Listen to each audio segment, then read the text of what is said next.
and welcome. This is Lizzie and Justin. We are from Thirdspace, and this is the Turning Towards Life podcast. Lizzie, I just wanted to say the Turning Towards Life podcast, which is not what it's called, but that's what the website is. So you're also welcome, Lizzie. It's wonderful to see you. And you and I are, neither of us are in our ordinary places today. We're off on our travels, and I'm feeling very, very glad that we can still do this. We found a way to make it work.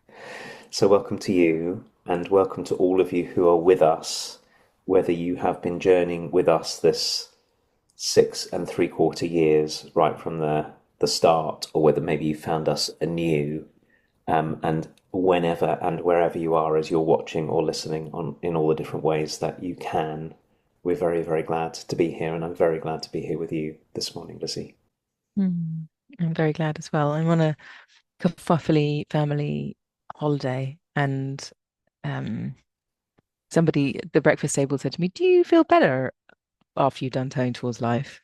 And I was like, "Yeah, I do feel better, whatever before better was." But there's like um, a simpleness to that question. And it's true. I love to be here. It's a kerfuffle organizing everything so that I can be here with two small children and all the cousins running around and all the favors I have to pull, and it's really wonderful. I think as a mum of small children, finding these times to be in a conversation of this kind is kind of miraculous actually. And so thank God we started doing it before I had little ones and I was already committed, because if you'd have asked me maybe 3 weeks ago to start it, I'd say not a chance. But the system is already kind of set up. And I was thinking this before we started, Justin, when we take up a practice and we commit ourselves to it, how the systems that we're in are also a commitment to it as well, and how we have to establish something really strongly in order for the system to rally around us and do what it takes for us to be able to do the practice. And I'm really appreciative of the systems that I have around me that allow me to do it and do so much to enable that to happen. So here I am, freshly out of Kerfuffleville and here with you in this quiet conversation space. And so on to the source, which is not unrelated to the kerfuffleage of life, of being in our lives, which is a source by Alan Watts. And I would call it Be Like a Cat. And I'm going to read, and then you read Justin as usual, and we'll see where this heads. So here we go. When a cat falls out of a tree, it lets go of itself. The cat becomes completely relaxed and lands lightly on the ground. But if a cat were about to fall out of a tree and suddenly made up its mind that it didn't want to fall, it would become tense and rigid and would be just a bag of broken bones upon landing. In the same way, it is the philosophy of the Tao that we are all falling off a tree at every moment of our lives. Is a matter of fact, the moment we were born, we were kicked off a precipice and we are falling, and there is nothing that can stop it. So instead of living in a state of chronic tension and clinging to all sorts of things that are actually falling with us because the whole world is impermanent, be like a cat.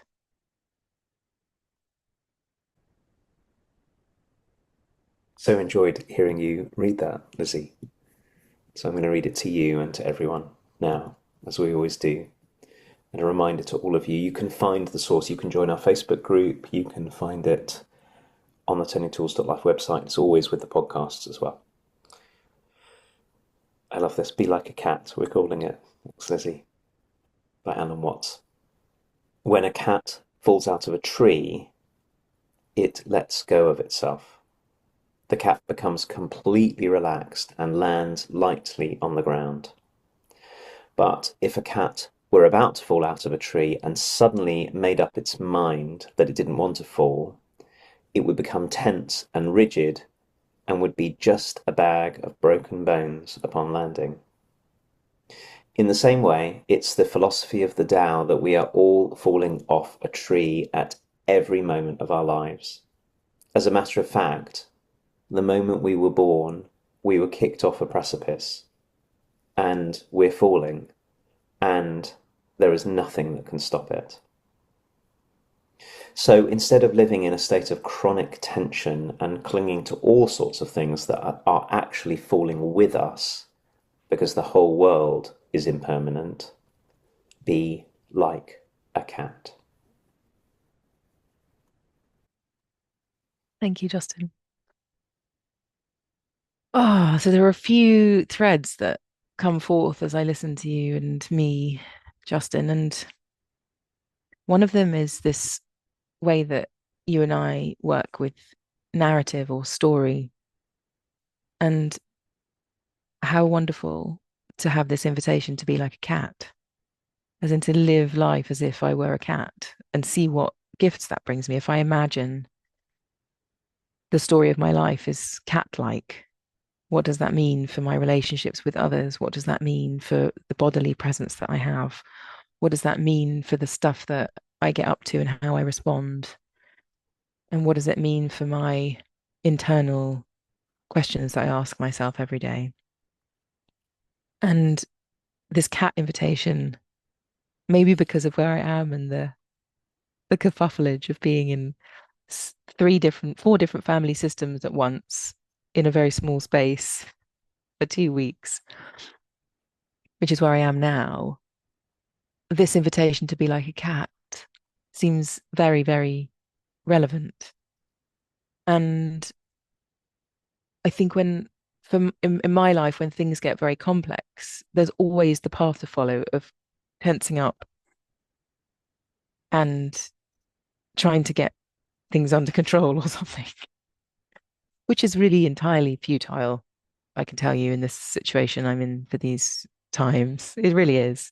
And so something else has to be born, something else has to come forth, because when there's such complexity, like with all of our lives, just being a human is complex, isn't it? And this invitation, this possibility of being cat-like seems to bring so much more freedom than trying to, well, than being the cat that goes rigid and then is a bag of bones on landing. Like, I'm not sure I would come out alive if I tried to control what was going on. And so this invitation feels like a wonderful respite, really, from myself. And it's an example, Justin, of the kind of beings that we are. We can imagine ourselves into different ways of being in the world, in our very circumstance that we're in right now. So I know the circumstance I'm in, and I can't change it. That's not mine to change. That's not my power to change the situation that I'm in right now. And I can make some choices and wonderings and inquiries about how to be in it. I think that's the power of this wondering in this work that we do, Justin.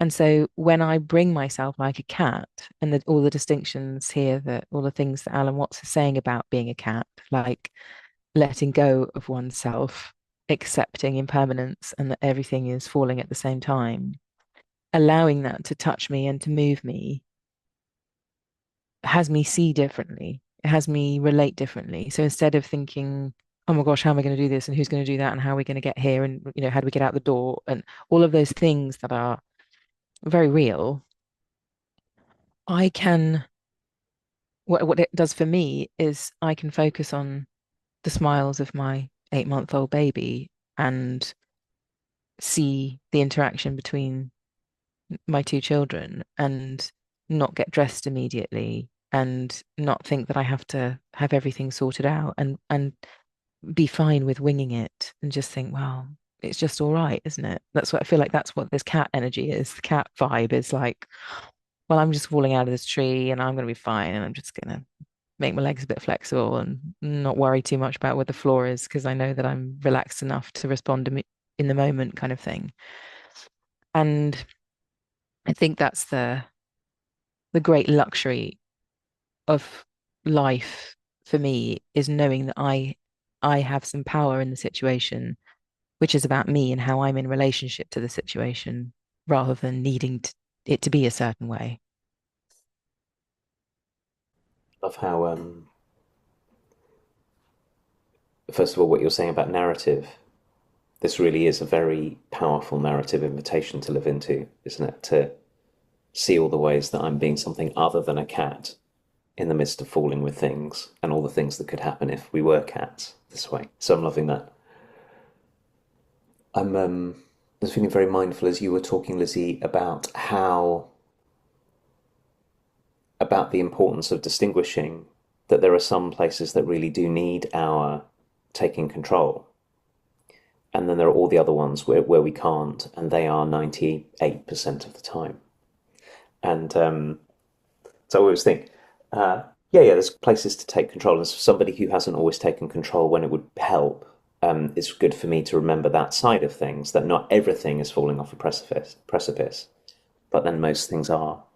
And I found this incredibly moving. Until you read it to me, to us, I hadn't heard this part when I read it myself.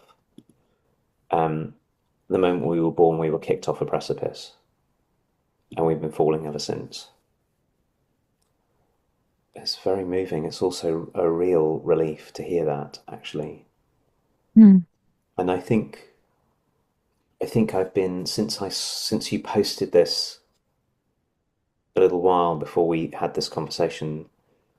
Um, when you posted it on Friday, it's been with me, sort of working its way in the background. And with me, it's been here in a different kind of set of scenarios that I've been wondering about than the ones that the kerfuffleage of parenting and family systems and all of that. It's been with me in two ways. So the most immediate way is um, sometime in the next 10 days, I need to have a meeting with someone where we've run into quite a significant relational breakdown. And there's quite a lot of blame and accusation around in the situation. I've made a mistake. I'd like to see if we can repair in some way. And frankly, who knows what's going to happen? And I've been feeling all of my rigid cat stuff coming up. Like I'll brace myself. I'll find a way of getting in control of this. I'll have it come out the way I want. But also, I think at a deeper, more subtler level, if I brace enough, I won't feel all the horrible feelings I'm worried I'm going to feel when I'm in it. And I won't feel ashamed, and I won't feel upset, and I won't feel confused. And I've been realizing over the past few days that all of those are just unbelievably unhelpful.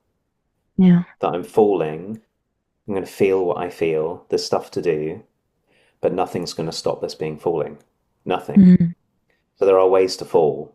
So it's not like just flailing around, can really bring my attention to it. And that's really helped me relax, actually, because maybe I don't need to be so attached to a particular outcome. Maybe I Mm. don't need to be attached to feeling a particular way about it. Maybe I can Mm. just bring my softness and my openness and my fallingness alongside someone else who's also falling, and we'll fall together and we'll see. And that's been very relieving, very helpful because just this writing's so good. Just like the cat would be a bag of broken bones. I could be a bag of broken bones, and the other person could be as well if I go Mhm. in rigid. So that's been really with me. And then the other part of it that's even sort of bigger and deeper that's been with me is, you'll know because I said this to you today, I'm celebrating a wedding anniversary today. Davina and I are celebrating, taking a little moment out to have this call with you, and then we'll head off on the trip that we're on. And we've been married for 28 years. So I've been doing little calculations in my head. How old does that make us? And how long, could we expect another 28 years together and all of that kind of stuff? And I realized that with the biggest questions, this is helpful too. So bracing against aging, Mm. bracing against death, Mm. bracing against the inevitable ending, bracing against the next 28 years can't possibly be like the previous 28 years in lots of ways, bracing against who knows what's coming. None of them help. They aren't really are like ending up like a bag of broken bones. So it occurred to me last night as we were doing a drive back through the countryside after having dinner together. We were sort of doing that thing where you drive along country roads and it's quiet and, the sky was turning and all that. I suddenly occurred to me in a new way that I could just enjoy the fall. I could actually make a choice to turn towards it with delight. Like, I get to be here and we get to be here and this is all finite and I could be terrified of it and there's lots that's scary in it, but I could enjoy the fall Mm, because, like Alan Watts said, we've been falling since the moment we got kicked off the preference when we were born. mm, And that, so it's like the difficult conversation is on one scale and the facing the impermanence of our actual lives is on another scale. But recognizing that the falling is also what makes it possible to be alive. If we weren't kicked off the precipice at the beginning, none of this would be happening. So I'm really doing what I can to feel the enormity of it and turn towards it with as much joy as I possibly can. Like the same reason I imagine people jump out of planes and enjoy the feeling of falling, which I don't particularly want to do. But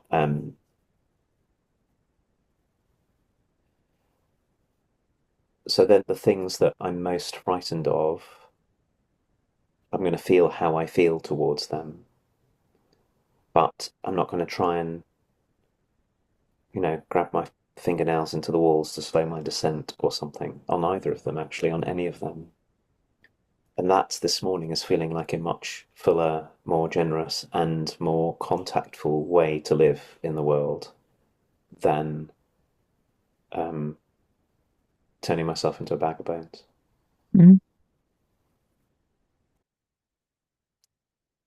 Funny, Justin, when you some people would just be listening to this, but if if you're watching the video, you would have seen that Justin did like a little bodily movement of what it means to fall in a particular way where you just crashed to the floor. Yeah. I was thinking cats don't do that. Cats don't flail about and then smack down on their side. You know what I mean? They always land on their feet.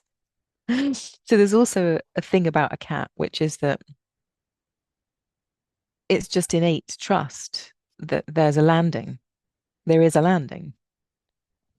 And there's suppleness and softness in the landing. And as I was thinking of that, somehow it also came to me that, Justin, with this situation that's with another human being that you're in relationship with, and there's breakdown and mistakes and all those kinds of things, there's a way that we can try and predict how it's going to go and then prepare for that. And, all kinds of ways we can subtly mess with ourselves in preparation for something important coming up that's to do with another human being. And it's entirely, maybe not entirely, but broadly unpredictable what's going to happen. So we can mess with ourselves. And, if you speak to this person after 10 whole days, you've got 10 whole days of kind of messing with yourself about what's going to happen and what would you say if he said that or she said that, or how would I handle it if this happened? And I think in this falling narrative, in this letting go narrative, what there is also space for is a path of unfolding that we can't possibly predict from that place of preparation and control and wondering and preparing.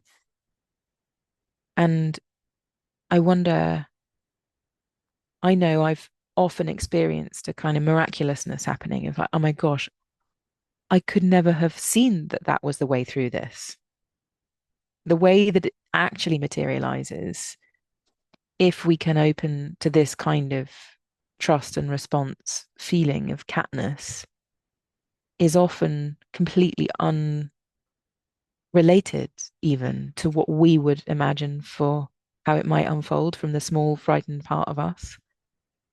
And I think that's what I've seen enough times now, and like even in these couple of weeks of going, I don't know how we're going to get through this thing, and something arises when I kind of take my hands off it, when I kind of take my agenda back and all the interventions I might make, all of the things I might plan, or the way that I might do something, and just sit back and go, I wonder. I'm really curious.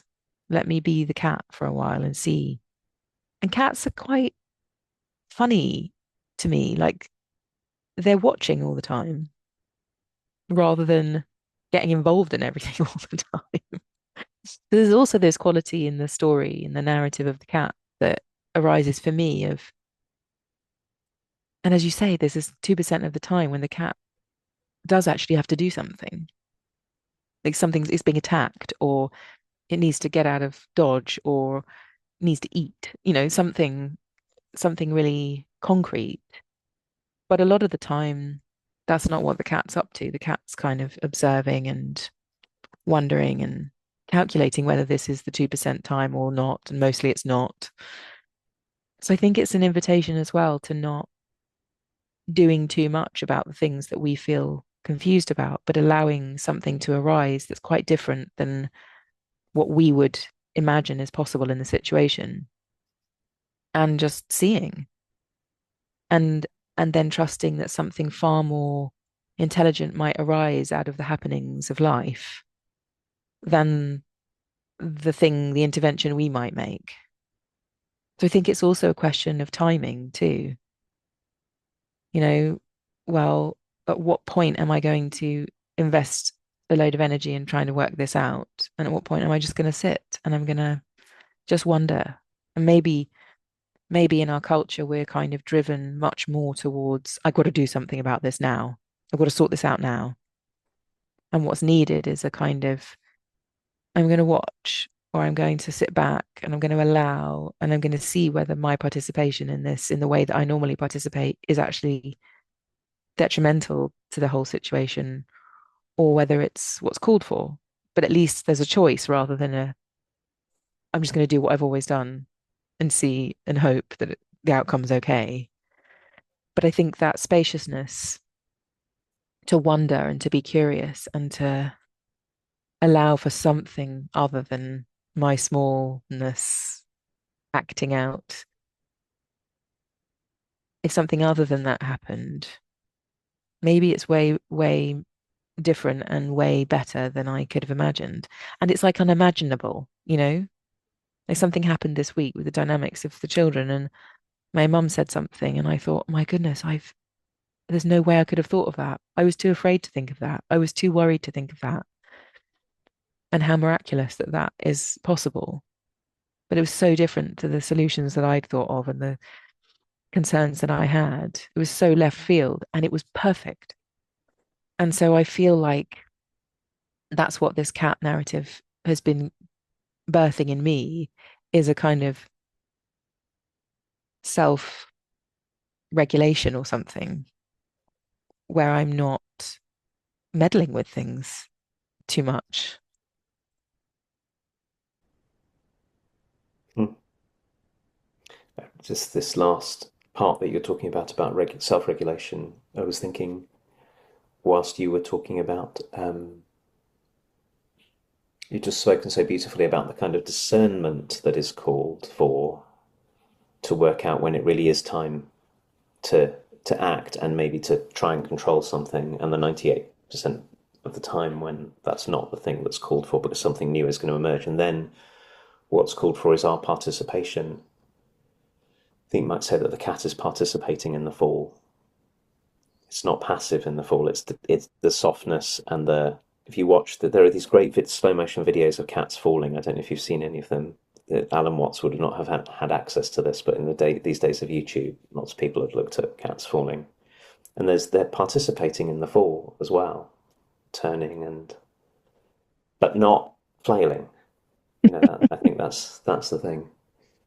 And I was thinking whilst you were talking about this, Lizzie, that there's the immediate concerns that where we might misjudge this, we might get into controlling lots and lots, trying to control lots of things that cannot be controlled because really it's all falling. We're all falling together, and we could look at it only on the level of the 2 weeks away in a complex family system with lots of kids and adults around, like that be the bound of it. But the other place to look at it is the bound of the whole life, and this of a whole life, and this cat invitation is an invitation to a way to live as well as a way to respond to a particular circumstance, like a difficult conversation or a family holiday.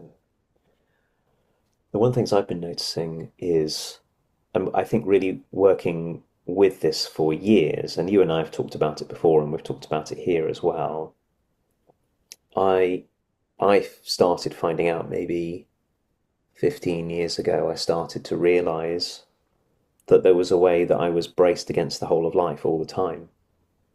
not just specific circumstances, but basically there's things that Alan Watts says we're all falling since the moment we were born. And when I brace myself against the whole of life, many, many other things then become things to brace myself against, small Mm, things.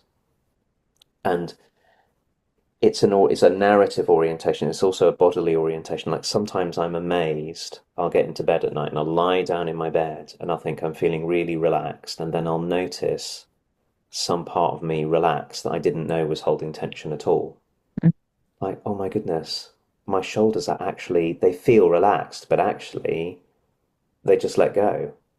I wonder if they can let go a bit more, and I'll breathe into it and then they'll let go again. And mm, the muscles in my chest, like around my ribs, particularly, is where I feel it. Oh, they can let go again. Oh, there's another letting go and another letting go and another letting go. And sometimes I'm absolutely amazed at how what I've taken to be a kind of relaxed, open pose in life actually it has got a whole load of bracing in mm, it.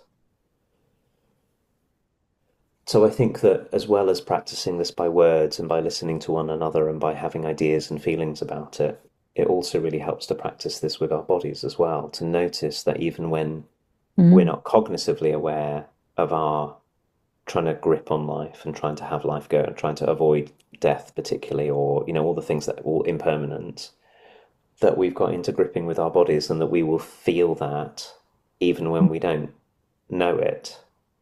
mm, And so, how important the sort of learning self regulation of breath and self regulation of nervous system, how important that is, and also starting to get to know our own muscles and bones in this as well. Because it's not just metaphorical, what Alan Watts is writing, but it's also actual. We can go through our whole lives with bodies braced, and it produces a way of parenting and a way of, yeah. and let's brace when there's things to brace for, Mm, definitely. But let's yeah. not when there's not. Mm. I noticed, Justin, as soon as you start talking about the body comes into my awareness. It's such a gift to actually name the body. And I think so much of our lives, we're all just pretending and the world is pretending we don't have bodies or something. And then when someone even just saying the words, it's like, oh yeah, I can feel now. Now you're pointing to it, I can feel. And I guess that's the magic of language and taking one another into different places and being willing to listen and to be changed by one another.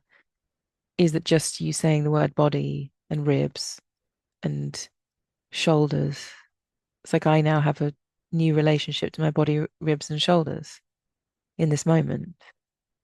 And of course, this cat narrative is filled with physicality, which I'm really appreciating about it. Like it evokes the physicalness of a story to me. It evokes the bodiliness of the stories that we live from for me.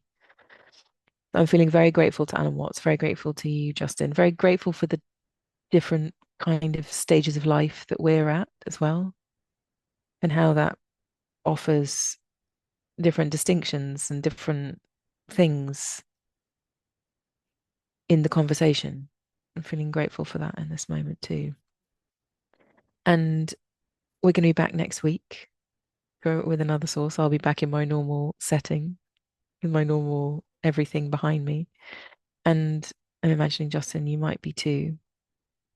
And Justin will have a source from you next week because every time we alternate. And I want to thank Alan Watts for this having come out of his imagination, the simple story of a cat. The simple stuff is often so compelling. And I want to thank everybody for being here with us. And please be in touch with us if you would like to, through our Facebook, through our Instagram, through our email. And remember, you can receive all of this weekly in your inbox if that's helpful and good for you by going to turningtowards.life. And you can also support us by buying us a coffee there as well. And Justin, maybe one day we should go for a coffee. So thank you everyone for being with us, and we will see you next week. So everyone, bye bye.